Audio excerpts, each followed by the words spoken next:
thank you, Erica, for having me in. It's really exciting actually to be able to share some of our thinking and what we're thinking about at the moment as we desperately try to encapsulate what's happening to Britain and the rest of the world at this point in history. As Erica said, I'm Mike. I work for Ipsos UK, based down in London, and I'm in our trends and foresight team. So again, given the difficult job of trying to figure out what's going to happen next, and part of that job, I work quite closely with our CEO, Kelly, to do some of that sort of thinking about what all of the data we collect means. Because obviously we're a very large company, we have lots of different ways of collecting data, and those are ever increasing. And one of the challenges is to take all those individual disparate bits of information and try to weave it together into a broader narrative about what's going on. Because often that's sort of the more valuable thing to do rather than just saying X% of people think this or Y or whatever. It's sort of it's bringing it all together. So what I'm going to do is going to share with you our sort of thinking on how it's going, really, where Britons are, what are the global trends shaping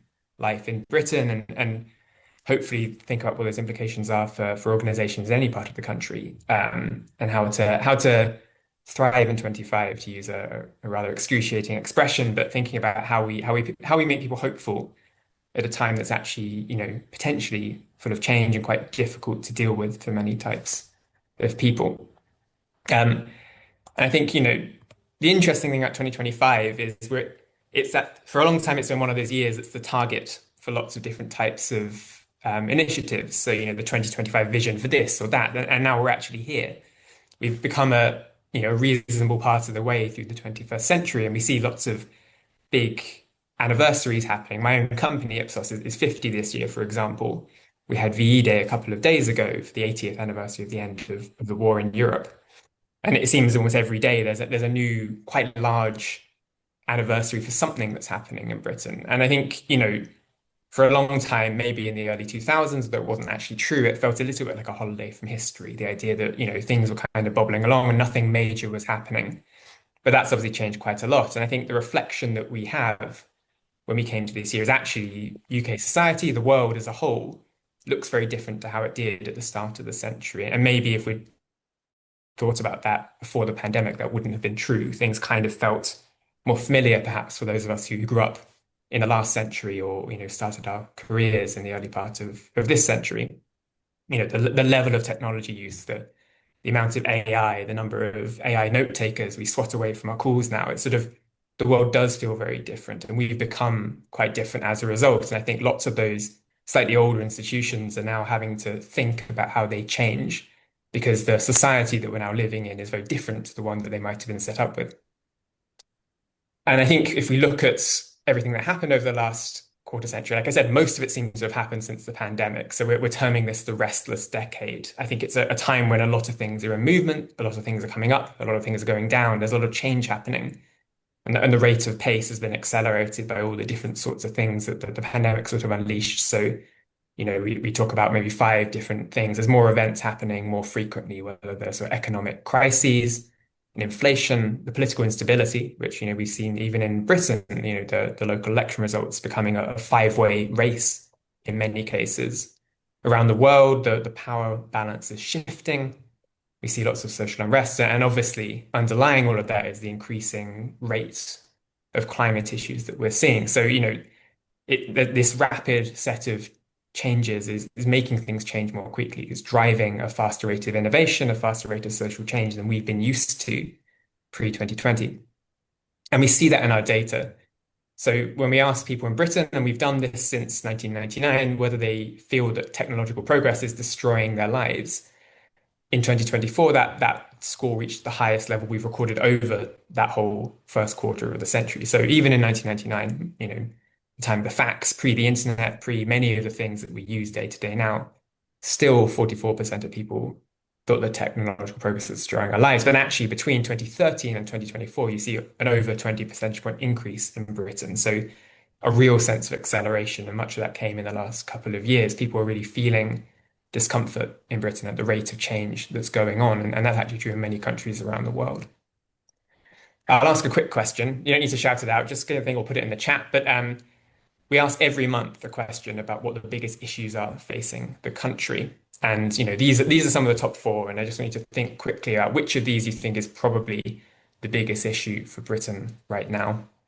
So if we were to put it in the chat or something like that, but I will reveal the answer, which is the economy. Perhaps unsurprising considering the trade tensions and disputes that we're seeing at the moment.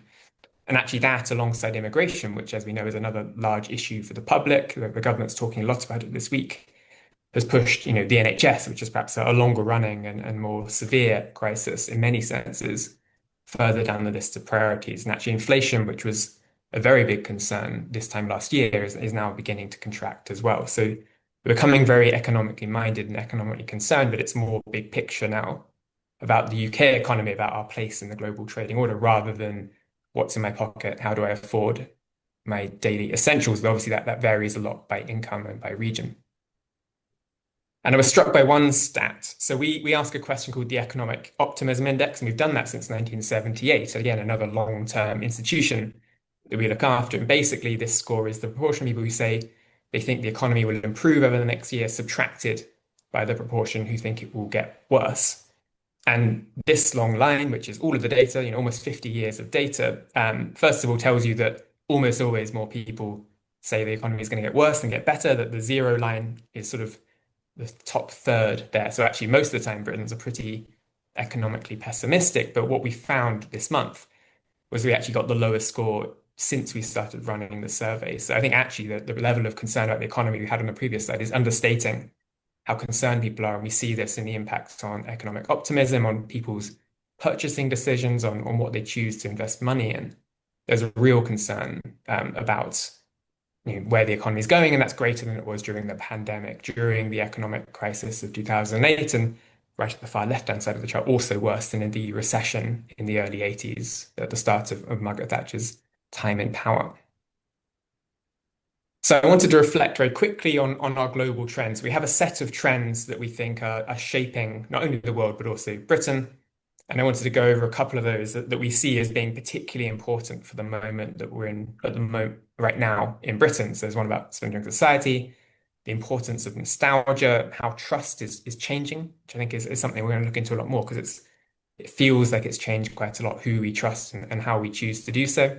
Of course, technology, the wonder and the worry. And then also this idea of a crisis for the elites and, whether election results recently are an expression of a new problem or maybe one that's slightly longer running than we think. So I wanted to start with the idea of a splintering society. And obviously the example here is of concerns about international relations and the war in Gaza and between Israel and Hamas. But that's just one element of our splintering society. I think, I already mentioned the election results and the polling that we see at the moment, which puts Labour, Conservatives and Reform UK in a three-way split. There's a sense that people can't coalesce around single parties or single ideas in the way that they could before. And one of the areas that we're really looking at actually is splits between men and women, particularly young men and women, girls and boys. And there's a question about how far we need to think about whether society is splintering from the bottom up. We have a lot of stats about this sort of thing. So our most recent polling for International Women's Day found globally that 43% of Gen Z men, so that's men under 30, essentially, agree that we've gone so far in promoting women's equality that we're discriminating against men. And that was higher than some of the older groups. I have to say in Britain, it doesn't quite look like that. And actually, the younger you are, the more liberal you are in Britain. That's a very important part of our political landscape. But the difference between men and women is larger than you might expect, or is larger than it is amongst the millennials, for example, those who are slightly older from their 30s into their early 40s. So there is something going on about a difference in attitude between men and women that's more pronounced amongst younger people than it is amongst older people. And even in Britain, where the younger group is so liberal, it doesn't really affect their political decisions, for example. This exists and is something that we're exploring a bit more. I mean, another example is, the sort of the manosphere influencers have a lot of impact and influence. So three-quarters of men under 30 told us they'd heard of Andrew Tate. And actually three-quarters of women told us the same thing. Perhaps positively, only a fifth of those who'd heard of him had a positive view of him.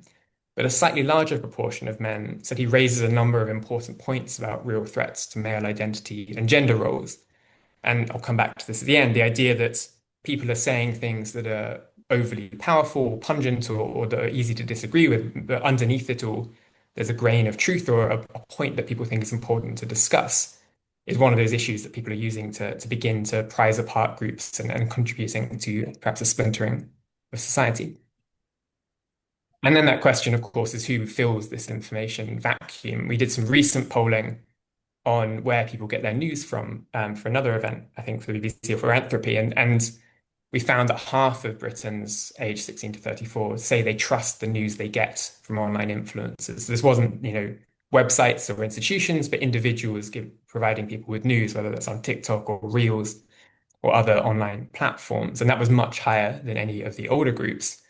And we also found that a similar proportion, in fact, slightly more, 55%, get news from online influencers every day. So this group is becoming more trusted and is amongst the most frequently used groups for news for the younger group, for younger people in society. They still do use websites, TV, and other sources. And actually, probably the bigger picture is that they're getting a lot more information from a lot more sources. But online influencers, who they also acknowledge have an issue, perhaps, should we say, with trust and verification, are being seen on a similar level to some of those more established patterns and routes of news that older groups are more likely to rely on, like newspapers, magazines, radio, and TV. And so these influencers and these different voices, often from other countries, which is an important point to think about when you speak English, there's a wide range of countries who can speak to you through the internet. That information from other countries is leaking in and maybe transporting some of the issues that other countries that speak English, particularly the US, have into the UK context.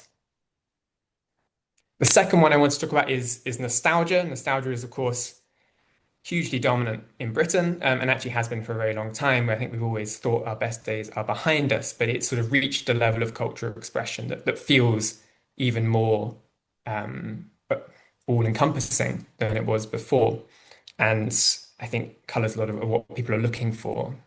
So again, looking at our long-term trends, this one back to 1994, we asked people whether they would like Britain to be the way it used to be.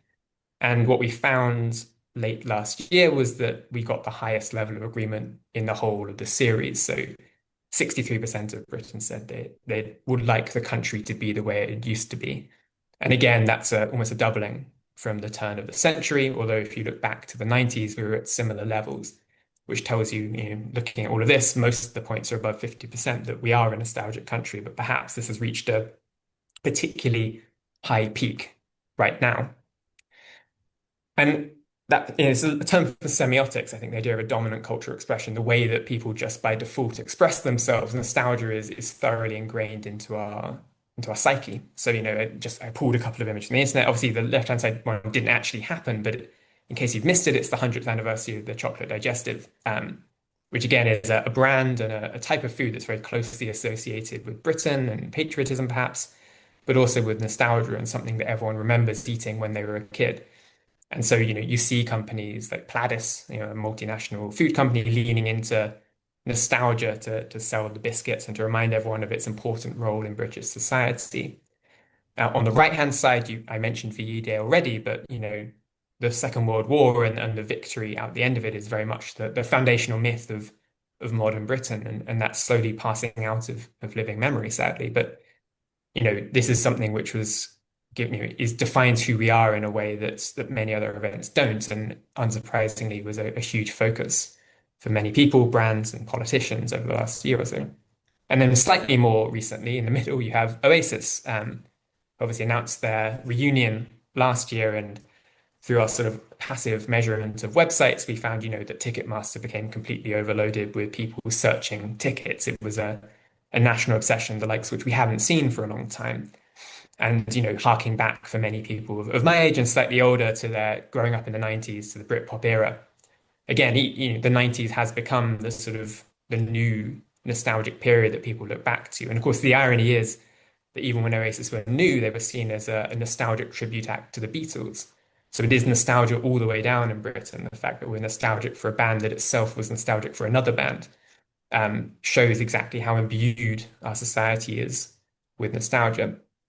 And there's lots of good reasons for that. It meets a lot of the needs. And when we think about what people look for in in content, for example, in entertainment, it provides instant familiarity that reminds us of simpler times. So, the chocolate digestive that reminds you of your childhood, for example, but also the movies, the children's TV series that you watch when you were a kid, if it was Teletubbies or, Bill and Ben, whatever it might have been, it brings you back. And I think again, in that world that's very uncertain feeling, this gains an extra level of attraction. Similarly, what you can find is when you've watched something before, you don't really need to pay that much attention and you know what's going to happen. So again, you've got that idea of, stability, no surprises, and actually something that you can have on in the background or something that you don't need to engage with too much, compared with, for example, the news. It's something that you know what's coming and you know how it will make you feel. And I think that's also something that speaks to people in Britain in this moment quite strongly. And then the third idea is also connection with friends and family. You share these memories, these experiences with other people. So it offers you a break from the day to day again and an opportunity to connect with friends and family around something that's an agreed foundation, which again, when we think about some of the divisions that we see in society, having something which pulls people together in a moment of connection is increasingly important. So you can see all these good reasons for why nostalgia has become so prevalent and how it works really on people's minds. But there is sort of a challenge in that, which is one that obviously we're becoming an increasingly diverse country, and I think a larger number of people don't share these foundations. So from the outside, nostalgia can be an in-joke, it can be exclusionary, and it might be something that other people aren't interested in. They are nostalgic for something else. And something else that we're exploring actually with our sort of brand teams, the idea that what we're losing is a sense of surprise and novelty in many things. If it's always a repeat, or if you're always watching the same thing over and over again, that doesn't always appeal to everyone. And the idea of there being surprises, whether that's in content or advertising or pretty much anything else, it is something that we're in danger of losing a little bit. And you can imagine the other point about a dominant cultural expression is it won't be dominant forever.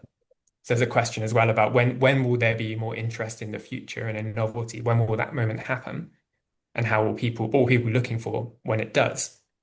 So certainly, we can't be nostalgic forever, he said. But we look at just at the turn of the century, for example, when 36% of people said they wanted Britain to be the way it used to be. So actually, there was a bit more of a future-looking moment at Y2K. When might that happen again, and what will people be looking for when they've moved beyond the attractions of nostalgia?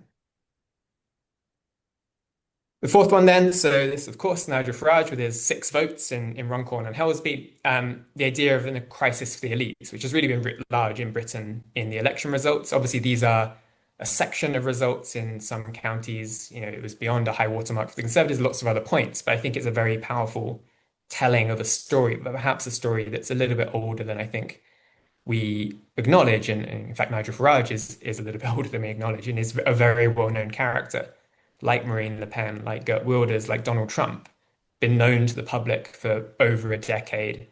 Actually, quite a familiar character when you think about it, even if you don't agree with him or you don't want to vote for him. He is a household name, and I think that's tells us something about the fact that this isn't a disruptive wave in the way that many people think it is. Because actually, when we've asked questions about populism and populist sentiment for a very long time at Ipsos. So since 2016, we've asked whether people agree or disagree that experts in Britain don't understand the lives of people like me, whether the economy is rigged to advantage the rich and powerful, and whether traditional parties and politicians don't care about people like me. And actually, the responses we've got have been pretty consistent. It's always 2/3 to 7 in 10 people feeling that the system isn't working. And obviously, we can cast our minds back to 2015 when UKIP won a similar number of votes actually to reform UK in the 2024 election, but didn't have the breakthrough despite having the same leader. This is a long-running sentiment that's always existed and probably always will exist. And these questions are quite pungently written. I feel like often they lead people to agree with them slightly more than they should. But the level of popular sentiment has been pretty steady in Britain all that time. I think what we do see is the impact of the restless decade. Many people in Britain feel there's been a half decade of stagnation. So we asked late last year whether people feel better or worse off than they did before the pandemic. The pandemic offers quite a useful point around which you can ask people to measure how things have changed. And what we found was actually 4 in 10 people feel worse off than they did 5 years ago. So not only do you have sort of underlying and maybe perennial sentiments that the government's not really looking out for you, you also feel like they're not performing. And we'll head into that a little bit more in a second.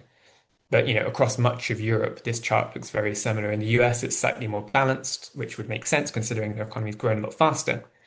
But only a quarter of people feel better off than they did 5 years ago is a bad sign for incumbent parties and elites. It suggests that society isn't working on a very basic level for people. And we find that in other parts of our polling as well. There is a sense that the state is not providing for people. Obviously, you can look at potholes, you can look at the state of public institutions. And corridor care is obviously a huge topic for the NHS at the moment, that people are being looked after on corridors and trolleys because there isn't space in the wards. These are really visible signals that the state is not working for people. We found, for example, that 4 in 5 Britons are worried that the government and public services will do too little to help people in the years ahead in our most recent Global Trends survey.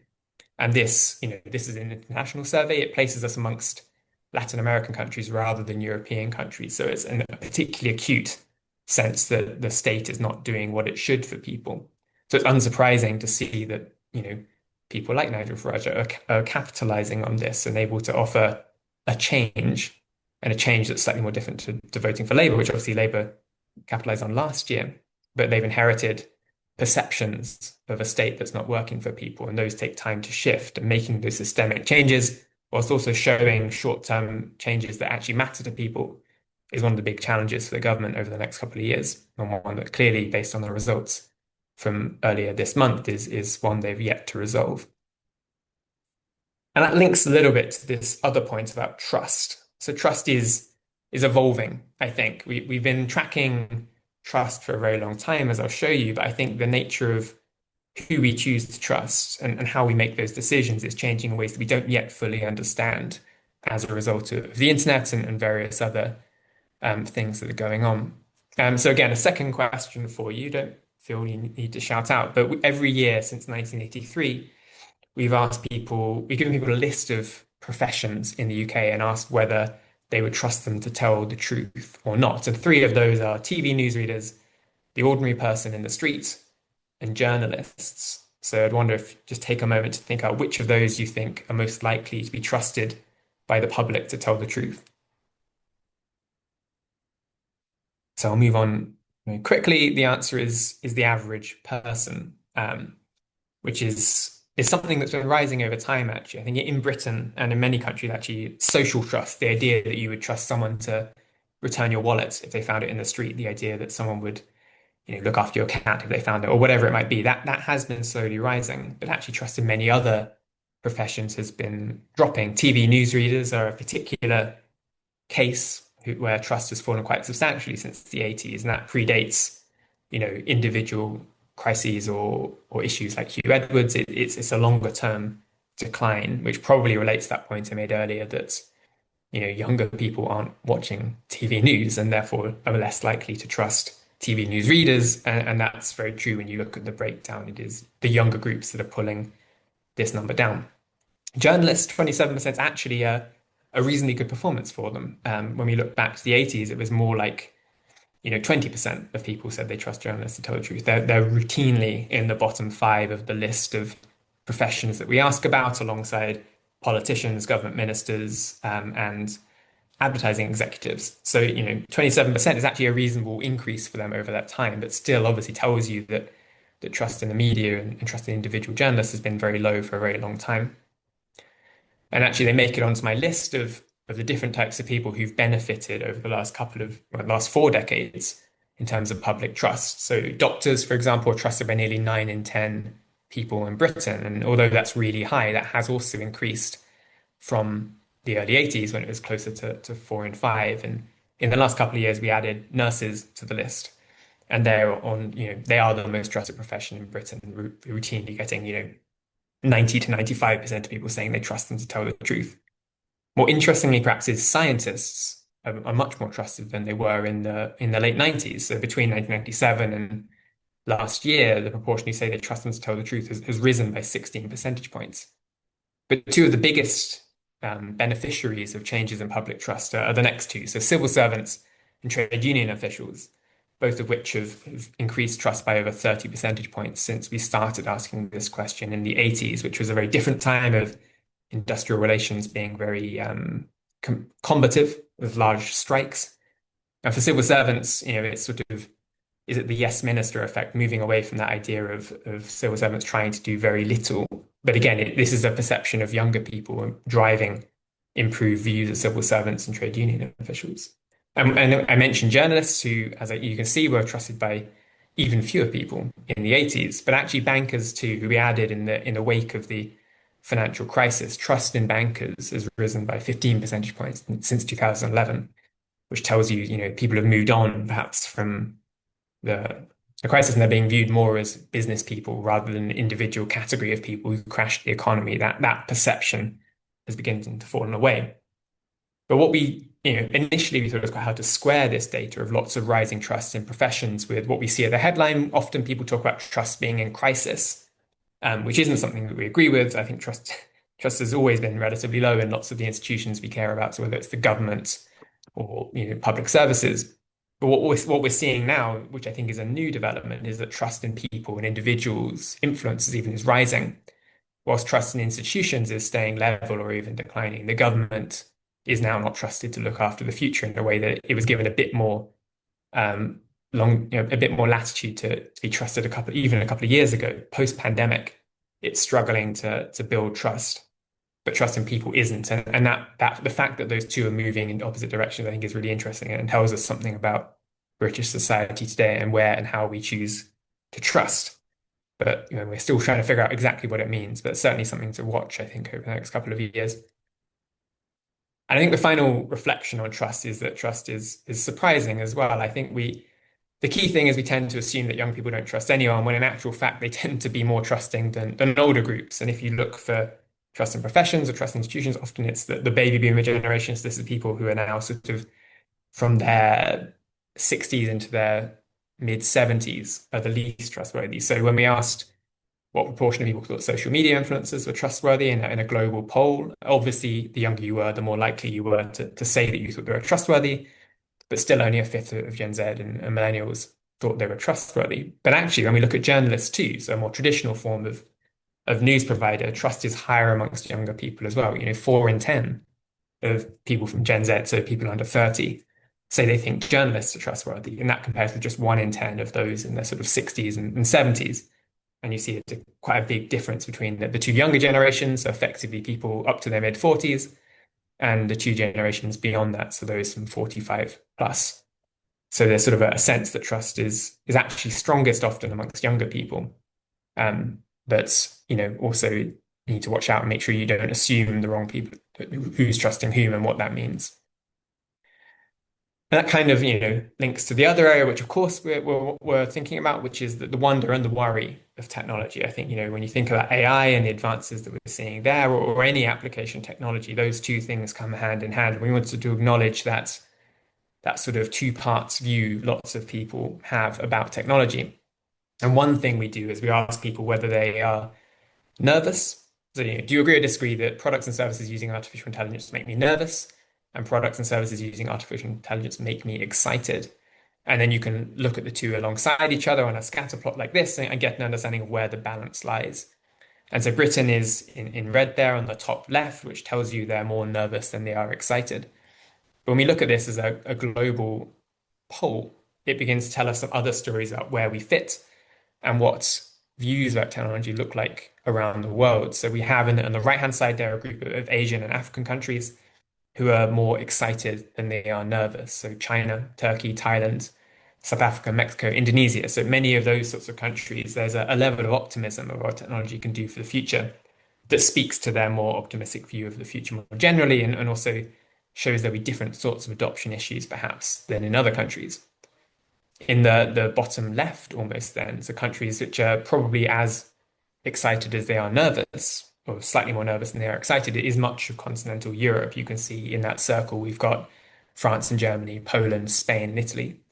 But what we find and what we found over the last couple of years of the survey is that English-speaking countries form their own distinct group at the more extreme edge of being nervous and also being less excited. There, it's a unique position that we occupy next to Ireland, New Zealand, Australia, Canada, and the United States.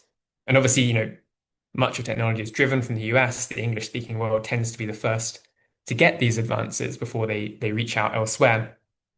but we are amongst the most worried about the use of AI, which is quite a big inversion since we started looking at these questions maybe 10 years ago, when Britain stood out as quite a tech-forward country compared with a lot of Europe.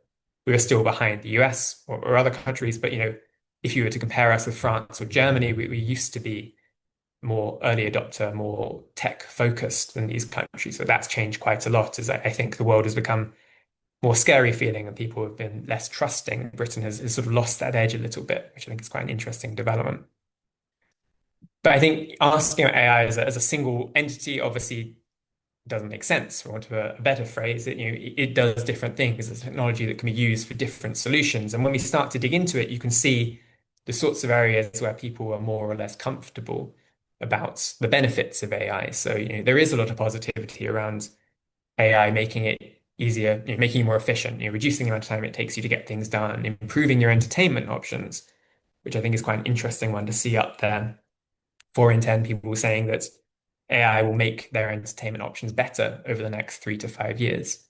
Health is another area where we see more people seeing benefit than disbenefit before we get to those areas that perhaps the news leads on a little bit more. So the economy, your job, disinformation, and the jobs market more generally. And those line up perhaps what you'd expect, the idea that people are more worried about what AI is going to do to your job, to the economy, and to the information space. That's where the negativity is. Obviously, that's also where all of the news coverage about negativity is as well. So you can see the impact of what media is saying on people's views of AI. But I think, talking about AI as a single thing is not as helpful as talking about the benefits it can have, because there are clear benefits that people in Britain are more positive than negative about. And perhaps those are the things that should be talked about a little bit more. And underneath all of this, obviously, is the idea of the human premium. So I already mentioned that trust in people is rising, and in a context where companies are increasingly looking to, automate and make things more efficient, the idea of speaking to a person, which has always been, a signifier of luxury, is becoming increasingly valuable. You've got your self-checkouts here, which have almost completely replaced traditional tills in many supermarkets. And that's driving what we see in our polling in Britain and many other countries in the world, where a large proportion of people agree that customer service is getting too automated and impersonal. More broadly, we're seeing a real crisis for customer service. Generally, the proportion of people complaining about things is increasing, whether that's public services, private companies, how people want to interact with companies. Perceptions of experience are going down, and there's a concern underlying all of this in the world of AI that you begin to split into groups of people who have access to humans and those who are stuck on the self-checkout machine with an unexpected item in the bagging area and no one able to help them. And that's something I think that people are concerned about, and something that you can see emerging as sort of a two-tier AI or human track evolving, when actually, when we talk to our clients, often it's using AI to make people more efficient that should be the real focus. And maybe that would help some of these perceptions that customer service is getting worse and becoming too automated and too impersonal. So that was sort of the big 5 trends. And I realized, and we realize in all of our presentations, that there's quite a lot to say which makes people feel a little bit pessimistic. And so we've taken a very conscious action to finish on more positive news. And obviously there is lots out there, and I think that issue of perception is a really key one to think about. But I did want to reflect a little bit on what our reasons are to be cheerful, and why hopefully you'll come out of this presentation feeling, if not more optimistic than before, at least, the same place you were before I opened my mouth. We find, for example, that people in Britain are mostly happy. So we ask a poll every year about whether people are happy or not. And 7 in 10 Britons tell us they're happy, which is, more than in Germany, similar level to the US. I think last year in 2024, we had 75% of people saying they're happy. So there has been a decrease. But overall, if you were to ask the average person whether or not they're happy, then more likely than not, they will say yes. And I think that speaks to the fact that despite everything that's going on, there are lots of reasons to be cheerful. And what we find actually is there's almost a segmented view on people's sense of control and their sense of happiness and their sense of optimism. So in the Global Trends survey, we asked how optimistic or pessimistic are you about various things? And there's 4 here: the world in general, Britain, the city where you live, or the town or the area where you live, and you and your family. And what you find is there's almost a segmented view of the world where optimism is higher the closer you get to the individual. So, 6 in 10 people told us at the start of, well, towards the end of last year, that they were optimistic about themselves and about their family. It went down to slightly less than half when we asked about their local area.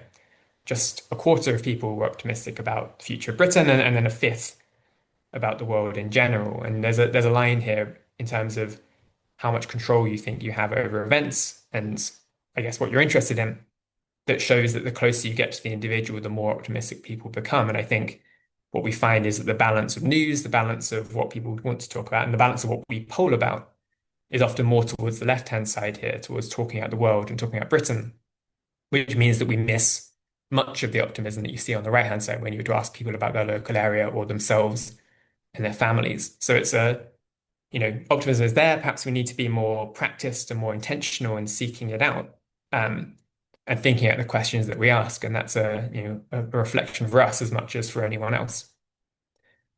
And so I said at the start, how do we make the most of the second quarter of the 21st century? What do we do now? And I just want to reflect on a few things I think have emerged as really important themes, and we're sort of trying to summarize everything that's going on and what we think it means about next.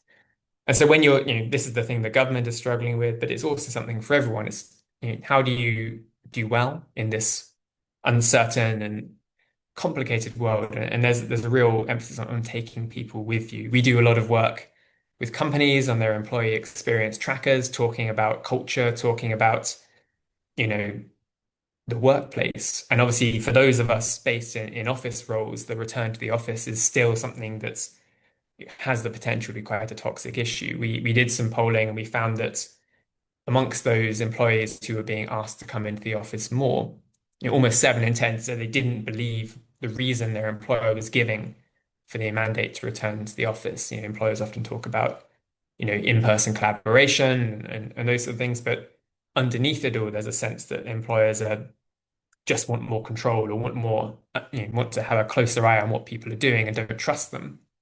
And so there's a real communication issue here around showing that, if you do want people to be in the office more, how do you show that it's not because you don't trust them, which is the sort of the easy assumption to make. There's a real tension there, particularly as many employers are looking to bring people into the office more after a period of less in-office attendance. And so, this is a challenge for everything, but taking people with you and showing that you're acting with the right intentions is something that's becoming increasingly important, but also difficult to communicate. The second one is how to communicate in a world where everyone is yelling. I've put the heading here in capital letters to ape one particular US president's style of talking. And obviously, it's very attention grabbing and means that people are, he understands how to get a message across. And Mark Zuckerberg, the weather vane of political culture in the US, went on Joe Rogan's podcast to talk about having a culture that's more aggressive and more masculine being a really positive thing to have. Does tell us that I think how messages are communicated and the way that you hold people's attention in a world that's more splintered and more fractured is different.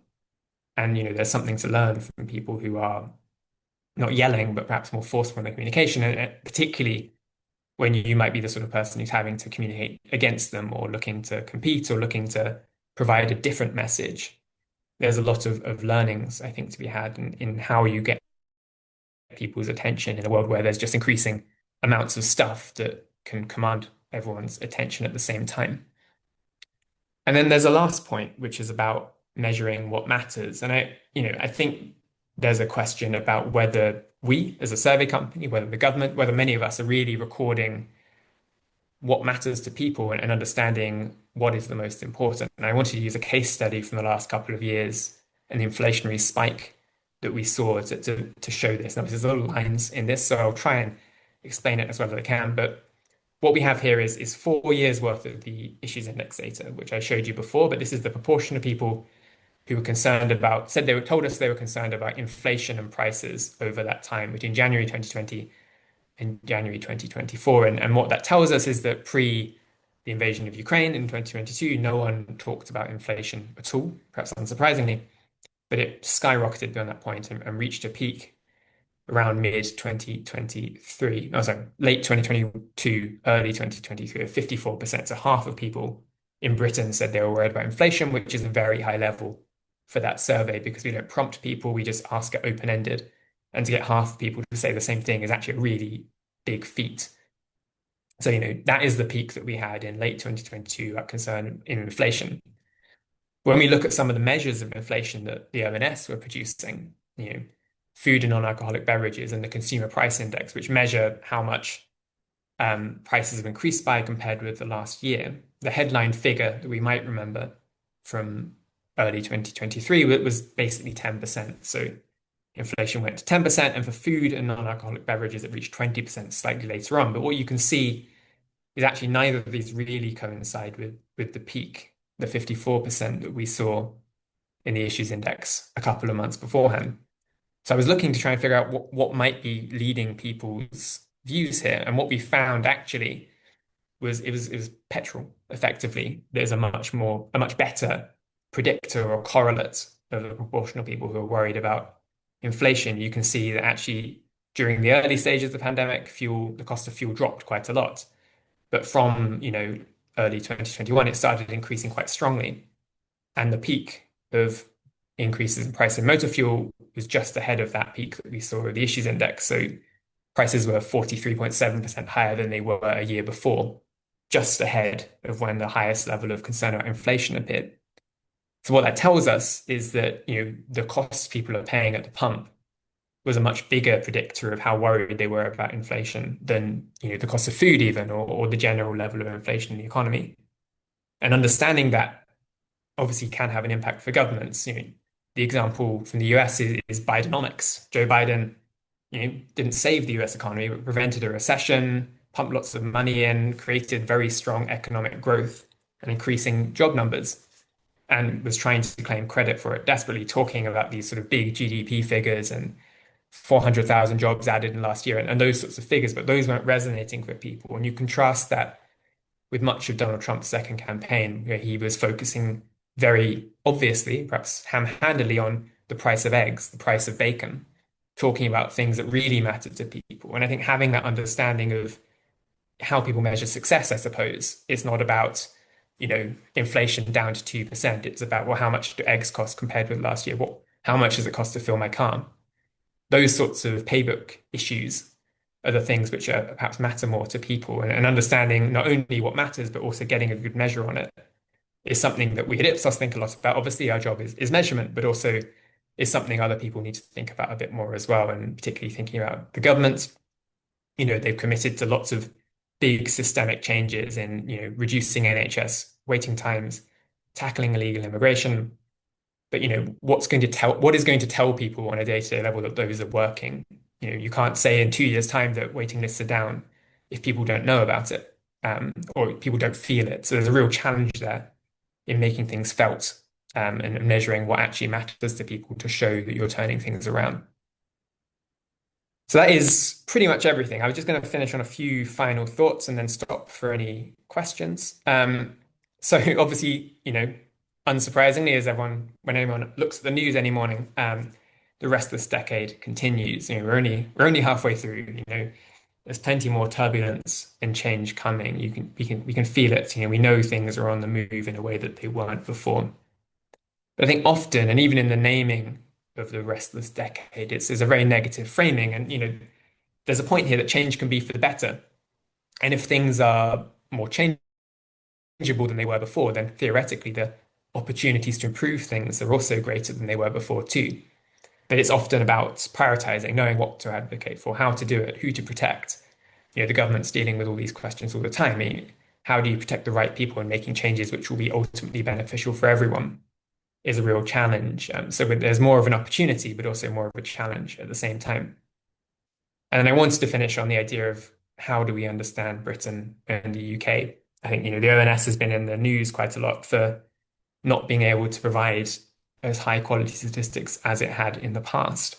And that's obviously a real issue in a time of increasing change where the government is making very significant decisions around trade and the green transition.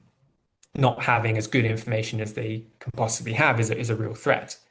And what we see is increasing amounts of data. We sit here, we have capabilities we never thought we could never have dreamed of even 5 years ago. So ever more amounts of data, but that doesn't necessarily mean that we're really understanding what's going on, that we know what we need to be measuring and what matters to people. And so there is that risk of losing the signal and the noise. It's something that we are certainly thinking about a lot, and certainly everyone else should be too. The idea of trust. What are we measuring? What does it mean? How do people measure it? Has that changed? There's a need to refresh a lot of the things and the frameworks that we use at the moment. That's something that is a challenge for everyone to capitalize on the opportunities for positive change that we see over the next couple of years. I think, with that, I've probably talked enough, so I'll stop and thank you all for listening to me this morning and pause for any questions. Anybody got any questions?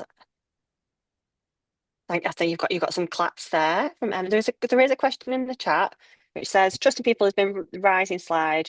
Where's the dip just before 2024 come from? Is that COVID and about data collection rather than something else? It's probably more about COVID. We did see, so 2023, we did see a little bit of a dip across lots of different professions. There was something going on there because you're right, because the survey was asked face to face until 2019, and then we moved to telephone because pandemic, and we've been going on since then. And what we found actually was it didn't alter the data very much, which was very well convenient for us, obviously, but also very heartening. But no, certainly there was sort of a downturn. Actually, 2024 was a little bit of a reversion to the mean for lots of professions. So I think, I wouldn't read too much into that individual point. It's more about the longer term trend that we've been seeing. But yes, there was a little bit of a blip, whether that was to do with the end of a previous government or something else. There was something going on, but it affected everybody. Thank you. Has anybody else got any questions? Oh, Jill. Hi, I was just going to ask a question, Mike. Obviously, everybody on this in this meeting is involved in arts and culture, and quite a lot of us in the participatory sector working with communities. And we gather information about the effect those projects have had on the people that we work with. But obviously, we're not doing that in a vacuum. We're doing that against the backdrop of what you've been describing as people's experience, positive and negative, of living in this country at the moment. And I just wondered, from your experience or from any information that Ipsos has, do people perceive that culture, and obviously it's a very wide term, and arts have an effect on that experience, even if you are within the context having quite a poor experience at the moment, whether that's economically or socially, or you feel that you are? Yeah, no, it's a really great question. And obviously, as you know, one where it's quite hard to, we tend to deal with quite a lot of high level, quantitative data about the whole country, and those sorts of effects are a little bit more tricky sometimes to work out. But I do know that, arts and culture is seen as one of Britain's sort of superpowers. We did some work recently about Britain's brand and how we look and how we appear on the global stage, and certainly the sort of Britain's you fall back on the sort of cliches like James Bond and Paddington Bear, but Britain's got quite a powerful cultural sector that does give people a lot of pride in the country. And it is one of the pillars of pride in Britain, I would say, the sort of the cultural sector generally. Whether I could quantify that in terms of individuals, I'm not sure, but certainly it's obviously something that's really, really important to Britain. We don't make stuff, we make ideas, and we make movies, and we make cultural items. And that's our strength compared with lots of other countries, and people do recognize that. Thank you. That's really helpful. Thank you. Has anybody else got any questions? I've got some interesting reflections. I thought, oh, hang on, I've got a question in the chat before I start talking. So you mentioned the difference of outlook amongst age and gender. Are these results also looking into other protected characteristics and marginalised groups?